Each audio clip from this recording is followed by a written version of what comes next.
boredom in marriage can be a huge problem. Right? Yeah, totally.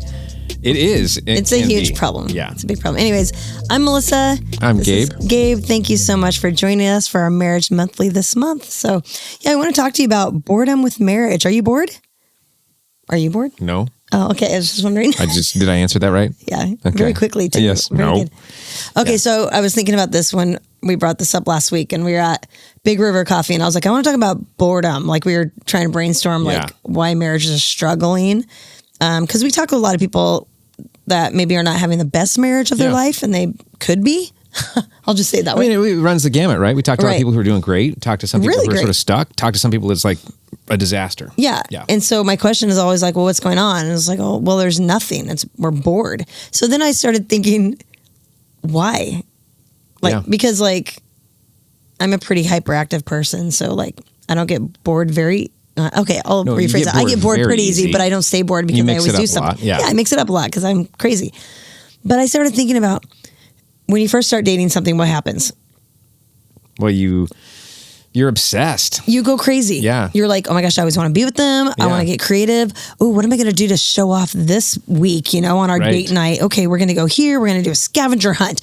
We're going to go, whatever. I mean, it's like it's all we think about. Yeah. It's like, full bore, right? Yeah, it's full bore. It's like, how am I going to impress him or her this week? What are we going to do? It's like, you're so creative and you just can't wait to be together and you're so passionate about it. And so all you think about is being together and talking and hanging out and where you're going to go, what you're going to do, what you're going to see. It's all you think about. And then all of a sudden, I feel like you get married, you settle in for a long winter's nap, and 25 years later, you're looking at each other going, oh my Lord, like, what did I get into? I'm so bored. Well, let me just say, it's your fault. You're bored. Because I don't think anybody should be bored. We live in the United States of America. Like, we live in Portland, Oregon. There's a million things to do. So much, yeah. Think about it and get creative because I'm like, there's so many things around us to do. You don't always have to do the same thing or do nothing. Because, I mean, I've had a lot of conversations with people that are like, oh, we had so much fun when we first started dating. Why aren't you now? Well, I mean, I think there's a lot of reasons why people don't. And I'm sure we'll get into some of that. Well, I was thinking, too, the other day, I was like, oh, what does boring mean? Because I was like, oh, what does that mean? Because I just think that's a funny word because it's like, I never want it to ever happen to me. I hate being bored. It's scary to you, isn't it? Yeah, it's scary. It's very frightening. So I looked up the word boring and it said not interesting, tedious. Oh. I mean, if you think your spouse is not interesting and your life is tedious, let's figure out how to fix that because it needs to be fixed or else you're going to be miserable. Yeah. Like, there's no reason to be bored in your marriage. Absolutely no reason. Because like you said, like, if boredom sets in, I mean, that's a dangerous place to be. If boredom sets in, and if you see it coming and you can turn it around, that's the way to go. And I mean, maybe you're both super chill people. Okay. But that doesn't mean you stop pursuing each other just because you're super chill. Right. Like, there's still got to be the pursuit. Yeah. All the time. You can't just let it ride. An important point is to say boring looks different for different people. Okay, yeah. And exciting could look different for different people. Right. So, and I know mine is very high. Yeah, well, it's very go. That's what I'm saying. So I know some of you are like, she's too much because she's like, wants to go all the time. She's a 7 on the Enneagram. That's all she ever thinks about. And you are correct. But I still think I have personally talked to dozens of couples that are just over it. They're bored. And I just say, that's on you. You need to fix that. That is nobody's fault but yours. So, so I was thinking about what's really going on here. Well, you stop showing love for them in a way they can feel it. Like, it's like, those Hallmark cards that are like, oh, I'm sorry I never tell you, but I really do love you. I mean, come on. And now that it's Valentine's Day. Yeah. I'll just tell you, oh, it's our anniversary. I should probably say, oh, wait, that was yesterday. Shoot, I'll get him a card and say, I'm sorry I never tell you this, but I mean, but we stopped showing love. Like, I love the passage in Revelations where it's like your first love. Like, what did you go back to what you did when your first love? And I was just thinking, what did you do when you first started hanging out? Like when Gabe and I first started hanging out, it was funny because we didn't have our cars back then. We didn't drive. So we would go to Washington Square. That's a mall here locally. And then Clackamas Town Center, because that was the East Side Mall. Walk around. And we'd walk around. With no money. No money. Yeah. We just walk. Oh, and the funniest part is when we did start driving, we would go to the ATM machine. And I remember this so clearly. Gabe would go to the ATM machine for us to go out on a hot date, and he'd get $5 out. $5. And you know where we'd land? Taco Bell. Yes. $59, $79, $99. That's the way it should still be. Oh, God, I wish. Wouldn't that be amazing? Their value menu is still not bad. That's cents. 59 cents. You could buy food at a place for 59 cents. Yeah. It was ridiculous. Yeah, it was. But I'm just saying, like, we did some pretty silly, fun stuff when we were kids with nothing. Let me just say, nothing. But I knew how to show you love, and you know how to show me love. And I think a lot of times we just forget, or we don't want to make the effort to show love. I mean, life gets a little bit overwhelming sometimes, and I think that's one of the reasons. I do too. And I also think feeling underappreciated is a huge thing. Like, if you clean the house, or you do the yard, or you wash the car, or you go to work and work your butt off all day long, or whatever it is, you bathe the kids, there's a zillion things to show appreciation about. Make sure and notice those things and appreciate each other more than just like the once a year, happy anniversary, I really love you and I appreciate all you do. Let's do it more than that post.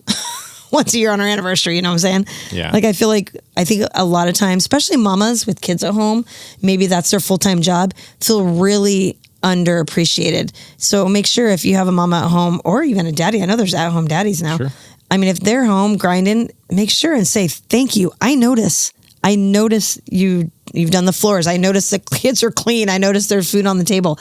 Like, notice that stuff, because they don't feel very valued a lot of times. So make sure and always say that. But I think, and a lot of times if you have, like your gifting or whatever, like your love language is affirmation, like my husband's is, you always got to say, you got to notice those things. I mean, I appreciate you. You did a good job here. I like how you did this, that kind of thing. Because I think a lot of times by nature, just this world kicks your butt. And so you don't feel appreciated. So make sure you're always pouring into, I appreciate you. But I think we feel underappreciated a lot of times. I think no effort, because I think a lot of times what's going on with boredom is we don't want to make the effort. I'm too tired. I don't have the effort. The energy. I just can't do it. Like, I can't think about anything else. Well, I mean, I think that's really true. And part of that is energy management, probably. Okay, right? yeah. Because I notice that sometimes if I'm not paying attention to how much energy is going out during the day, that I can easily come home with an empty tank. Yeah. And I have to be careful about that. I have to be thoughtful about that. I think everybody does. Like, do you want to show up to the person that you say you love the most with an empty tank? Right. Or how do you figure that out? Because I think that's part of the effort. Well, and I've had a lot of conversations with women in particular, because I don't usually chat with guys about this kind of stuff, but where their husbands worked all day, but the moms worked all day too. Yeah. And then the guy gets home, they eat, and he goes and crashes on the couch, and she's scrambling to get the kids ready for bed and tries to put everybody down. And he's just chilling on the couch doing nothing. And that grates a mama. Oh, Lord. Don't do that, guys. So just saying. Also, I think what's really going on with boredom is there's lack of creativity. I just think that's just chalked up to being lazy and self-absorbed. Like, I know that comes across super harsh, but I mean, get creative, you guys. Like, have some fun with it. I mean, I one of my greatest joys is planning fun things. And that's part of my wiring, and I understand. Yeah, because some of us are honestly paralyzed by that. Yeah, but I mean, you still make an effort in a different way. You know what I'm saying? Like Google. What kind of not even things? Stuff like recently, Gabe wrote me a poem. Like, he's creative like that, so it's like, that's effort. Thank you for the poem. Like, I just think that's cute. Right? Leave a sticky note on the wall or mirror or something. I mean, you can get creative and show your love. That's good. That's true. It doesn't have to be. It doesn't have to be. Let's go somewhere crazy for the week, but just don't do the same old, because I think that's what is boring after a while. People are like, man, I'm so bored. Routine. I'm just gonna say I like routine for the most part. I like predictability. I'm not real big on surprises, but I will say you got to break out of routine. Like, you got to be like, let's go do something new. Like, we got to go do something new. We can't do the same date night every Thursday night. It cannot look that way. Or else after a while, someone or both of you behind the scene is like, oh my God, this is so boring. We're doing the same thing every single week. I can only eat so many tavern doubles at the Red Robin. Hey, I like those. No, I do love those too, but don't take me there every Thursday night, bro. I was going to say, there's a word that I've heard about this called novelty. Novelty. And it's about relationships. And it's not just for romantic relationships, but the idea of novelty just plays right into this, because the point of your thing about routine is that when we're in a routine, after a few repetitions, our brain stops paying attention. Yes, exactly. And so it doesn't matter anymore. Yeah. And so we're not even absorbing the signals from the person. Right. We're not paying attention to what's going on in the environment because it's just routine. Yeah. It's like an automatic autopilot, I think you use that word, thing.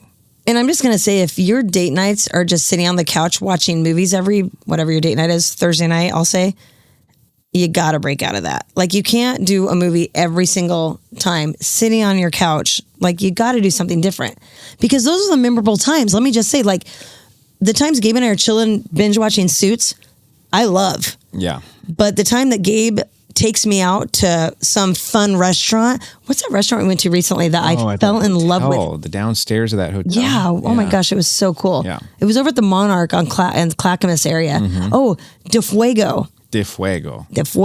Yeah.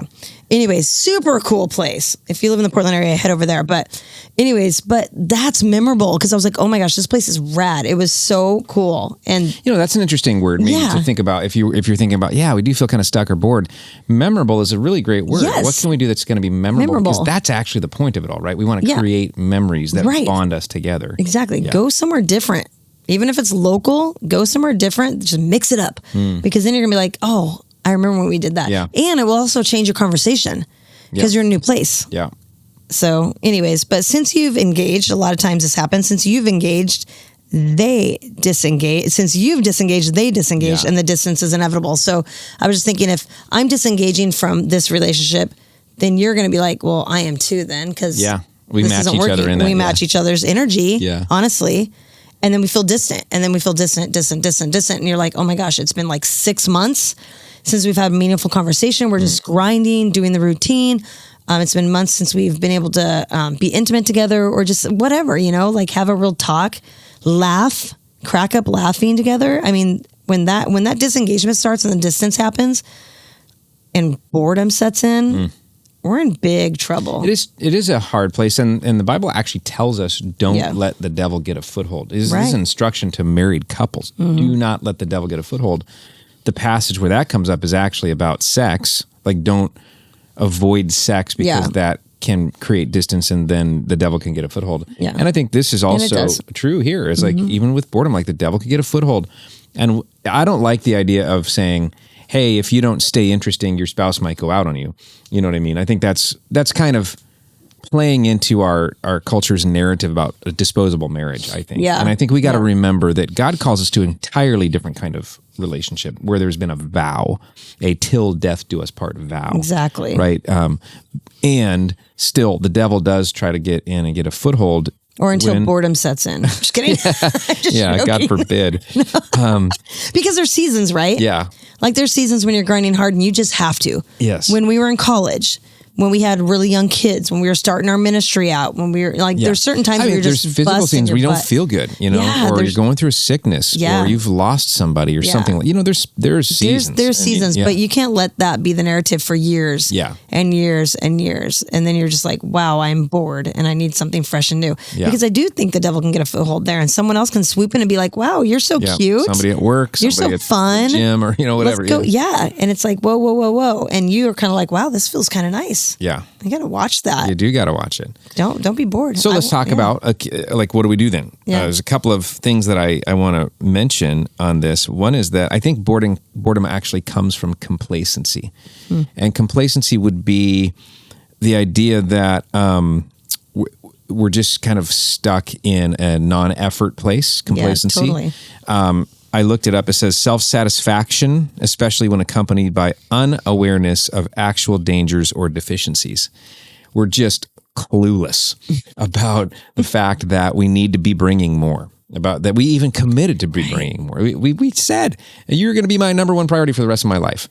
You know, and then 10 years goes by, 15 years goes by, life happens, we get tired, something something might feel off in the relationship. There might be a wedge that we haven't dealt with. There might be unforgiveness. There's something, and so we stop trying. That's complacency. And I love the phrase "interested is interesting." Yeah. Because you said boredom means uninteresting. Yeah. But interested is interesting. So whenever I show interest in you, I am suddenly more interesting to you, because interested is interesting. And that's actually pretty easy to do, to just be interested in your spouse. It's kind of, I think it's clicking back on that curiosity that drove the very first conversations that you had. You wanted to know what their room looked like. You wanted to know, what kind of food they had in their house. You wanted to know all this stuff that you're like, this person I don't know very well, but I'm so interested in. I remember going in your room for the first time in Canby. Yeah. And I remember walking down the stairs and the fire thingy made this loud noise. The furnace. And it literally looked like Freddy Krueger. It was a spitting image of Freddy Krueger's furnace. Scared. If you haven't seen Nightmare on Elm Street, it was scary. That was scary. Yeah. But then I take the corner and there you are and you have this little bed. And then I remember this creepy picture of The Cure on the wall. The Cure is awesome. Okay. I'm just saying. Yeah. Robert Smith. I had the Robert Smith Cure poster on my wall. I know. It was killer. It was killer. Okay. I want you to think about how it worked really well in the Bible with Jacob. Okay. Jacob and Rachel. Do you remember this story from Genesis chapter 29? This is so Poor cool guy. because, well, listen, yes, poor guy, but I mean, he did the right thing.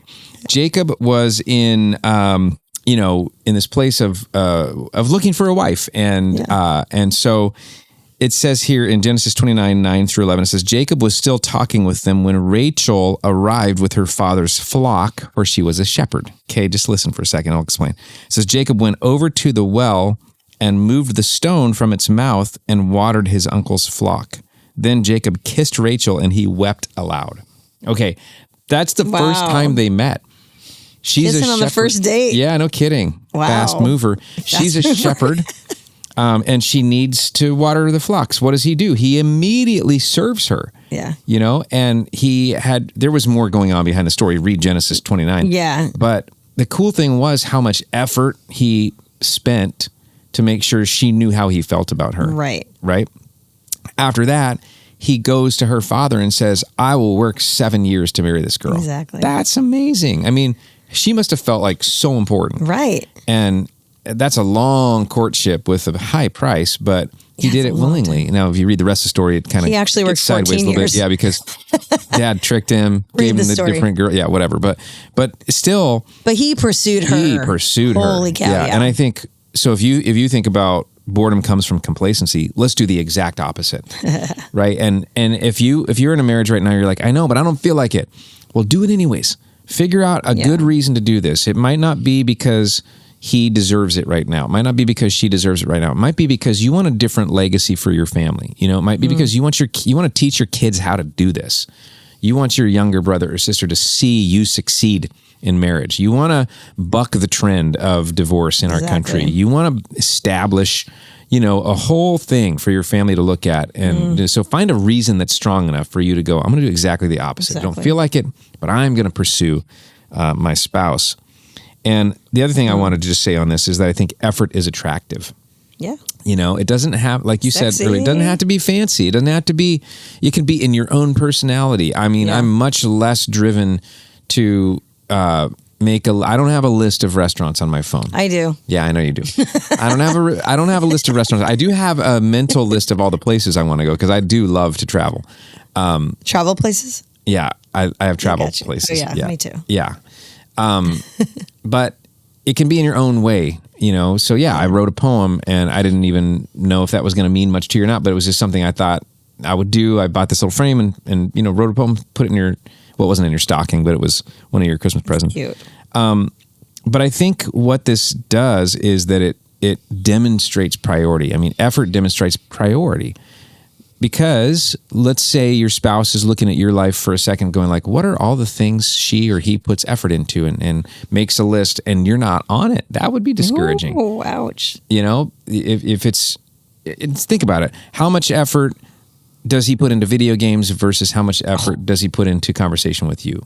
Just as a question, or name your favorite thing. This whole video game thing is weird. Flip it around. I think it's fine in moderation, but I think you could put any topic there of like what pursuits we have, and if we have all these other pursuits, but she or he isn't at the top of that list, that's a tough one for them to swallow. And how do we elevate that? Yeah. You know. Okay, another great example in the Bible is Proverbs 5:18. This is Solomon talking.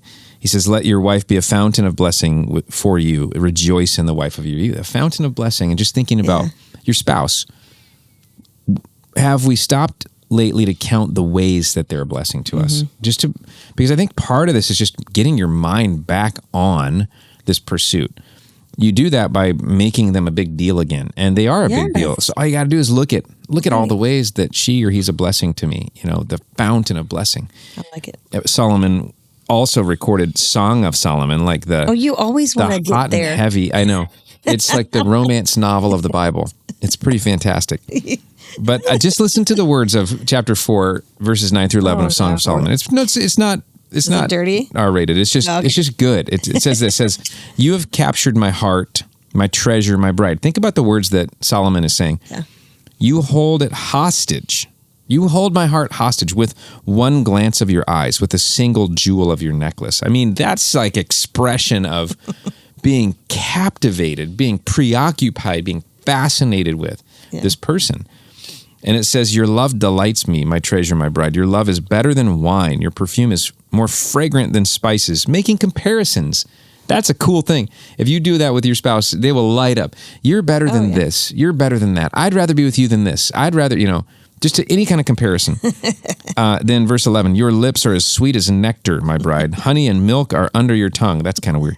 "Your clothes are scented, listen, like the cedars of Lebanon." That apparently the trick. Apparently. Yeah. So if you get one of those cedar things and put it in your dresser drawer, then you're good to go. So I think this is serving your spouse. I think this is playing with your spouse. I think this is pursuit. I think this is an other person focus. Right. And it takes intentionality to focus on other people. That's a selfless act. We are, by all people, prone to selfishness. And there's got to be something that you intentionally do to switch yourself out of that. And it could be that maybe there needs to be more investment. They say, Jesus said, "Wherever your treasure is, your heart will be also." Maybe spending $100 on a nice dinner will get you focused more on your spouse, right? Yeah. Maybe going to Westside's marriage retreat that's coming up will get you more focused on your spouse because you invest some money. I'm going to bring that up at the end. Okay, you bring that up. I am. All right. The other thing I got to say before I hand it back to you, babe, is I think this is a little bit about personal growth. Because we have already committed to being our best. Jim Rohn says this, "You be your best for me, and I'll be my best for you." And that's kind of the agreement we made when we said, I'm yours for life. I will put you first. Not the leftovers, right? So be your best. Yeah. How do you be your best? In 2020, there was a study that Forbes talks about, and it showed that lower levels of self-expansion in a relationship were linked to lower relationship satisfaction. So think about this for a second. You might be bored because you're not growing as a person. And so how do you grow as a person? The more you grow as a person, the more your marriage can grow. And so that might be, take the blame off your spouse. He's so boring, she's so boring, and go, how am I growing as a person? Because that might be part of the solution. So I would say choose to grow in a way that your marriage and family will also grow. That's good. Yeah. Yeah. So what are some ways to do it? Let's chat about that for a second. I just think because I'm a pretty proactive person. So I think it's important to have shared activities, like do something you like to do together. Maybe it's the movies. Maybe it's traveling. Maybe it's going out to cool new restaurants. I mean, we live in Portland, so there's endless cool restaurants to choose from, as most big cities are like that. Yeah. So go find cool restaurants. Hiking. We live in a really great hiking area too. Our shared activities, church stuff. We do a lot of church of this. It's fun. Serving together has always been great for us. Yeah, we love serving together. And that's probably a really great way to not be bored. Yeah, we have this one couple at church here. They're so cute. They greet together sometimes, right? And they're just so cute because they're like, it's something they do together. Yeah. Or maybe you do kids ministry together, or you do something, it's good to do something together. Lead a growth group together. Like there's nothing that will grow your marriage more than leading a growth group. I will say that Gabe and I, before we got married, we were leading growth groups. But when we got married, we instantly started leading growth groups regularly. And that gave us something to talk about, but it also helped us grow. Because when you're leading a growth group, you can't help but grow more than everybody else you're leading. It's just by natural. I mean, it's by nature. But oh my gosh, so much fun. So do a ministry together. I love that. Serve together, but do a shared activity together. That means something. That's kind of your thing. Because I think that'll bring you together and kind of cut the cord on being too bored. Do you remember Rod and Judy Johnson? They were so cute. They came to the church years and years ago. She has passed away since then, but I think it was from cancer. I can't remember what it was, but oh man, they were sweet as can be. And I remember one time we were talking to them and they were trying to get creative about their marriage. And so I think it was like at the beginning of the year or something like that. They put 52 different activities into an envelope. And that would give them... They had 52 envelopes. Oh, 52 envelopes. Yeah, with ideas in them. Okay, and then they had the ideas in them, and then they would pick one a week for their date. And I just thought, man, that was so fun and so creative. Like, I love that. So if you're bored, brainstorm at a dinner or something and come up with 52 ideas and just go at it this year and make it count because, that'll take you out of boredom and bring some excitement to your marriage. So, and then pursue them again. I mean, like, leave a note. So every once in a while when I'm at like the gym and you're at Insomnia studying. Coffee shop. Which is the local coffee shop, my favorite. Anyways, I'll leave a note on Gabe's card window or he'll leave one on mine. And it's, those are the kind of things. Who's this girl leaving her phone number? Oh, it's my wife. Phone number. But I mean, that's just fun stuff. That's just flirting. Yeah. Which that's the word that comes down to me. That's good. Is you're not really bored if you're flirting. Yeah, like, for sure. Text message each other, Snapchat each other, be creative, have some fun. Like, be sexy. It's fun to flirt. And it's fun to be flirted with and being pursued because flirting leads to pursuit. And so it's fun when that happens. So, pursue them again. Bring them some flowers. Gabe's really good at this. He does this every Friday, get new flowers, fresh flowers. Adopt each other's... Flower Friday. Adopt each other's pursuits. Like Gabe's kind of obsessed with church planting. So I'm a part of his Multiply PDX team because I want to be involved in what he loves. So I'll go to his events and I'll set up and I'll tear down and I'll MC. I'll do whatever I can do because I want to be in his world. And he does the same thing for me. He goes to the gym all the time now. That's my Especially world. When my girlfriend's there. Yeah, when I'm there. Yeah, I mean, and then just you love leadership stuff, so you want to, you got to read this book, that kind of thing. And I want to be in your world and have those conversations. And you pursue my passion for Italian food in Italy. Yes, I do. So I mean, adopt each other's pursuits. I think that's fun. Get into their world, right? I think that's just important. And I mean, just thinking about pursuing each other, it's intentional because marriages will go toward boredom because life is busy and you can't help but just be selfish for one part, but also just life makes you focus on the busyness and the immediate and what's right in front of you. And then sometimes we just put our marriages on the back burner because we're too tired or we don't feel good or we're too busy, whatever that may be. And so I think we just got to remember that boredom is really our fault. And not being bored is our opportunity to get creative and to pursue each other and have some fun again. And that's mainly this talk today. It's just being like, how can you guys have fun today and be interesting today and don't let your relationship be tedious. Like the definition of boring is like, let's have some fun here. And let's remember why we fell in love and the stuff we did at the beginning and do that stuff again because God wants this to be thriving and fun. And so speaking of that fun, we are having our marriage retreat here. If you live in the Portland area, we're having it at Lincoln City on February 9th and 10th. That's at the beach. So awesome. It's so much fun. And so we're going to have a great time together. We're going to talk about a book called Us in Mind. So grab that book if you can on Amazon or whatever. It's a great book. I love it. And so we're going to kind of focus in on some of the stuff in that book, I think, for this retreat. It's going to be a blast. So we're going to put a link in our bio, right, for signing up for this. Yep, absolutely, for our marriage retreat. Yeah, so we want you to come. So sign up and join us. And let's have some fun. Let's figure out how to make our marriages thrive and not just be No boring awesome. marriages here. Thanks for kicking off the new year with us here at Marriage Monthly. We hope that this has been helpful. We'd love to find out how. Put it in the comments. Write us a note. Let us know what stuck out. Ask a question. Engage with us here because this is a community we want to build with you. Yes. And then, of course, subscribe and share it. And we will look forward to seeing you again next month.